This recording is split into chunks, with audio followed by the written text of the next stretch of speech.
puissance étrangère ci kaw li nga xamante ne mooy réewu Sénégal. xam nga ba da ci jël ay loi bu ñu sukkandikoo ci ay kàddoom. xam nga Fatou Abdou man je suis un Sénégalais boo xam ne que je suis fier d'être Sénégalais je n'envie rien à la France ba tax ay Sarkozy ak ay xawmay Tony Blair di war a ñëw ñun di ñu dicter ni ñuy bind texte de loi nous avons quand même la ressource humaine qui est là et c'est grave quelqu'un qui aspire demain à diriger ce pays di dëkkal Sénégal foofu parce que kooku xel na réew mi mais au nom de quoi depuis que le Sénégal est Sénégal moom ba indépendance ba léegi suñu borom xam-xam yi ñooy bind texte yi mais au nom de quoi la France viendrait derrière le Sénégal mais par contre li ñu dul wax mais ñun dañu nekk dans un village planétaire mais il est évident que aujourd'hui France les juridictions françaises le législateur français maanaam imprégnation bi mu am ci acte terroriste parce que foofu on a vu des événements yoo xam ne que ni vraiment ñoom am nañ ci benn expérience bi Sénégal yàlla na bu ñu ko am bëgguñu ko sax d'ailleurs parce que mosu fi am mais il est évident que dans le cadre de la coopération judiciaire le Sénégal mën na ñëw lëkkaloo ak justice française pour xool nan la ñuy defee benchmarking nan la ñuy renforcer les capacités de nos officiers de police judiciaire de nos magistrats pour que demain et même de nos législateurs pour que demain ñu. mais est-ce que exigence su Gafi bi est-ce que exigence su Gafi bi war na mën a justifier loi bi ñu teg ko bu ñu waxee ne Sénégal mi ngi ci zone grise et que dafa war a wàcc peut-être ci li nga xamante ne mooy zone bu baax pour que ñu mën a xam ne Abdou quand on s'engage xeex terrorisme non tout à fait est-ce que yooyu aussi poussé wul Ousmane Sonko mu wax li mu wax non man franchement les paroles de Ousmane Sonko je considère que ku xeeb sa bopp la te mënoo bëgg réew bëgg a xeeb fan nga teg loolu mais dafa xeeb boppam parce que moom bu jàppee ne ñun tey amuñu les ressources humaines nécessaires qui nous permettent d'écrire nos lois et que ay français ak yooyu noonu nekk ci gannaaw mais c'est parce que quelque part mais les ressources humaines yi amuñu unanimité wax nga léegi ne yow maître Doudou Ndoye dafa jël benn xalaat yow nga jël le contraire il y a beaucoup de juristes non il y a beaucoup de juristes yoo xamante ne jubóowu leen ak ñoom ci loi bi nga xam ne jël ngeen ko su fekkee ne wax nga ne am nañu ay juristes am nañu ay magistrats yu ay alors que cette loi quand même deful unanimité est-ce que mënul indi unanimité ci loi bu tax fu Doudou Ndoye nekkoon en 2016 bi loi boobu nekkee fii où était maître Doudou Ndoye rien n'a changé te maître Doudou Ndoye a pratiqué cette loi en tant qu'avocat en 2016 17 18 19 ba 2007 mu ngi koy pratiquer si rien n'avait changé kon du wax maître aussi non rien n'a changé su fekkoon ne dara soppeeku rien n'a changé dans l'article 200 je défie n'importe quel juriste boo ma fi indil ne ko na jël l'article 279-1 à part la peine d'emprisonnement qui passe des travaux forcés à perpétuité à la peine à la réclusion criminelle à perpétuité absolument aucune virgule n'a changé rien du tout n'a changé mais maître alinéa 2 de l'article 279-2 bi doon wax ci apologie moom la ñu génne def ko en article autonome na benn juriste ñu wax ma ne loolu amu fi absolument rien n'a changé dans l'article 279-1 rien du tout à part la sanction l'incrimination reste la même avec les 16 points virgule changé wu ci où était maître Doudou Ndoye où étaient ces gens-là en 2016 et en ils étaient là maître ils étaient là donc foofu aussi ñëpp ñoom ñoo wax désaccord c'est-à-dire tey la ñuy gis désaccord parce que y a des gens qui manipulent l'opinion derrière et c'est ça qui est regrettable parce que man mënu ma nekk juriste am lecture bu nga moom laa la wax mënoo jiiñ maître Doudou Ndoye de manipulateur aussi non waxuma maître Doudou Ndoye dama ne y a des gens qui sont derrière et qui manipulent l'opinion mais dama ne maître Doudou Ndoye ce texte-là il l'avait en 2016 mu ngi fi woon te dara changé wu ci mais maître nee nañ loi bi dara changé wu ci mais le plus souvent certains des avocats say collègues dañuy wax ne loi liberticide la aujourd'hui ñuy wax différentes lois yi nga xamante ne gis nañ ko ñu indi coppite ci code pénal bi code procédure pénale bi mais est-ce que tey loolu du violer li nga xamante ne moom moo di notion wu citoyenneté ci constitution sénégalaise xam nga loi bi boo ko jëlee ne loi liberticide la c'est une opinion mën nañ la ko nangul xam nga fan lañ la koy nangule nga lire ko mais c'est pas une loi liberticide en 2021 pourquoi loolu laa bëgg ñu xam. pourquoi mais parce que ça a existé depuis 2007 loolu laa leen di expliquer. mais c'est-à-dire mu ngi mel un juriste mun na mais c'est-à-dire tey li ñuy wax ne moo ci nekk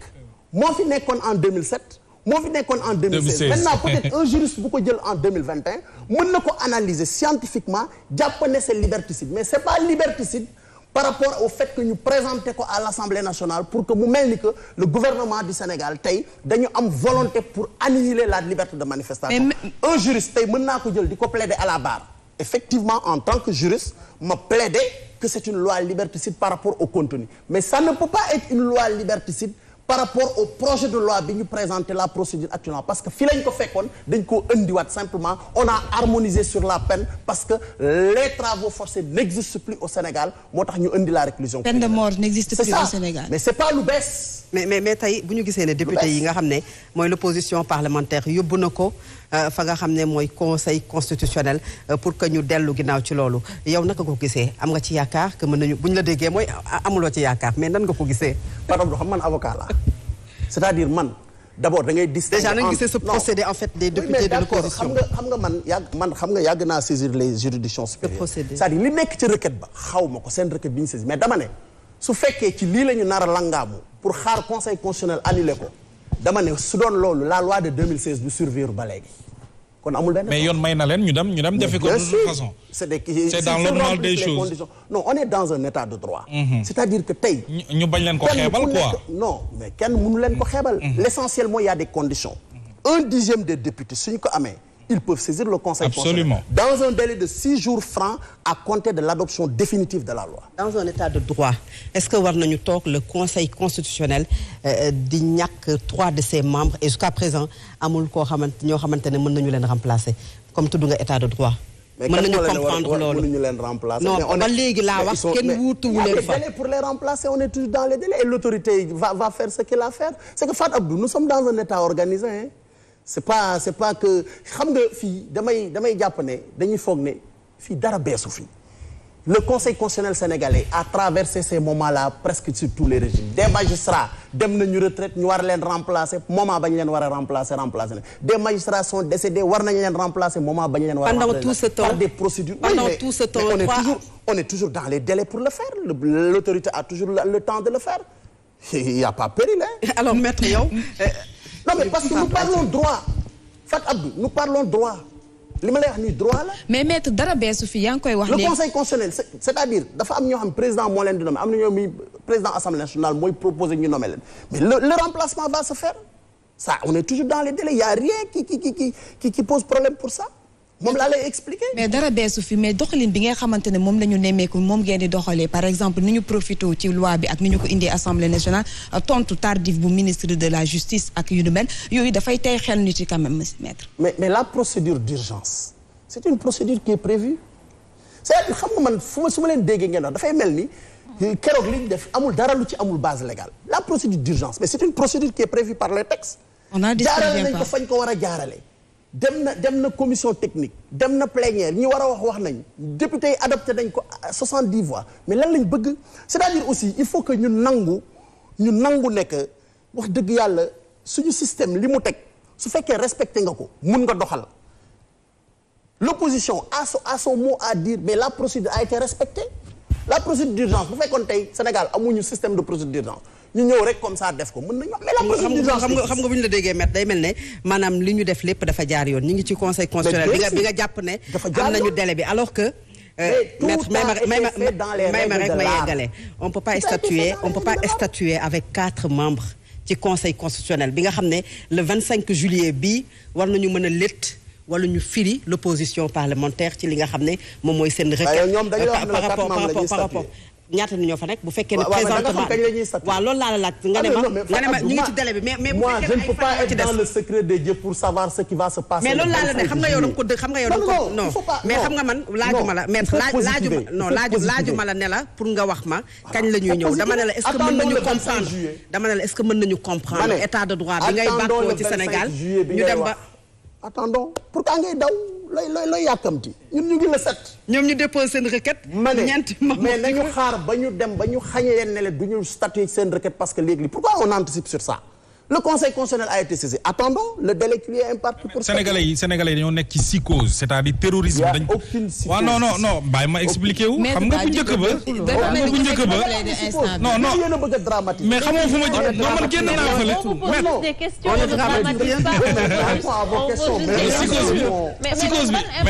ban impact déjà la mën a am manquant yooyu 4 personnes yooyu nekk déjà xaaral ma kii sama question ba pare nee na s'il vous plaît amul benn impact bu muy am le conseil constitutionnel a été saisi le conseil constitutionnel va statuer mais maître attendons que le conseil parce que parce que la composition normale d'une juridiction su fekk texte yi bu ñu ko acté su amul mais ñoom ñoo la gën a xam ne loolu c'est une cause de nullité la décision n'est même pas une décision valable mais vous pensez que ñi nekk foofu c'est des magistrats aguerris ay anciens avocats la ay anciens magistrats quand même c'est pas aujourd'hui qu'on va leur apprendre comment doit composer le conseil constitutionnel pour pouvoir statuer. man je vous parle ak sénégalais yi taxawaay bi ak li ñu gisee c'est-à-dire li ma bëgg a wax si cause bi mooy terrorisme bu ñu ko doon dégg lu ay rare fois la mais sous l'ère président Macky Sall nañ ma baal mais li ñu dégg ay ci mbirum terrorisme est-ce que du andi psychose ci askanu Sénégal bi nga xam ne tey ñoom ñoo composé réew mi ay loi jëm ci wàllu terrorisme terroriste yaa ngi fi ay forces occultes ñu ngi fi loolu est-ce que ñu di ko wax en permanence def ko sous forme d'une communication psychose boobu est-ce que du jàpp sénégalais yi loolu laay bëgg a wax. mais Mohamed est-ce que avant ñuy egsi fii yëpp doon nga dégg ampleur terrorisme am ampleur bi mu am ci sous-région bi. pourtant mi ngi doon am. déedéet ampleur bi laa Sénégal xëy na mi ngi ko doon lijjanti ci suuf. ñun fii la ñu dëkk. fii la ñu dëkk. li xew Mali. xew Niger xew Burkina année yi amuloon il y a de cela 10 ans nañu waxante dëgg donc tey dañoo nekk ci sous-région on appartient à une communauté sous nos portes au Mali ça brûle comme du feu mais ñun dañuy toog fii xaar naan duñ ci wax ndax ay psychose mais on va en parler pour préparer les Sénégalais on va légiférer pour se prémunir de ça c'est ça. est-ce que le combat dafa war a doon on va en parler pour les Sénégalais wala yóbbu est-ce que combat bi du doon ñi ngi ko seqal muy état bi ñu jox les moyens. matériel xaalis ak lépp état boobu gérer ko. c'est ce qu'il est en train de faire. oui mais communiquer non yéen a ciy wax. waaw ak ñi nga xam ne ñoo dem assemblée. ak ñuy créer loi ak ñuy créer loi terrorisme. ak ñuy créer loi met Fatou Khare ak ñuy créer loi terrorisme. loi jëm ci wàllu terrorisme. depuis 2007 mu ngi fii. waaw oh là là mais c'est-à-dire qu'est-ce que vous voulez. non da nga ne ñun ñoo ciy wax ma ne la ñi ciy wax dafa bari surtout ak ñi nga xam te ñooy. mais xam nga lan moo indi wax ci dama ne lu fi nekk 2007 nekk fi 2016 waxoo ci sa morom waxu ci xam nga lan moo ko indi ab député dem jël loi bi woo ay moromi député am ca biti ñu ne kat lii mën nañ cee langaamu article 279(1) pour wax ne que kat day rey la liberté de manifester nañ ci langaa mu génne Sénégalais yi c'est ça qui s'est passé et ça c'est de l'intox c'est pas avéré c'est pas vrai. mais maître indi coow li. su loolu amul woon mais doo dégg coow comme 2016 ak 2007 rek. maître je pense que loolu c'est clair yow da nga jiite waaw da nga jiite comité sénégalais des droits de l'homme ñi nga xamante ne ñenn ñi fare ci ñi nga xamante ne organisation yi xeex ak yelleef doomu aadama ñu ci bari jàpp nañu ne yow da nga politique déjà puisque yaa ngi nekk maire de Ndol mais également nekk ci APR yu ci bari ci ay positions yooyu jël parfois dafay contradictoire ak gis-gisu ñenn ñi xeex ak yelleef doomu aadama. Deuxièmement également bëgg naa nga ñëw un peu comme temps bi bëriwul rapidement boo paree ci loolu ci tournée économique du président de la République ak l'apparition des nervis yi nga xamante ne quand même ñu ngi yàq tournée yi. man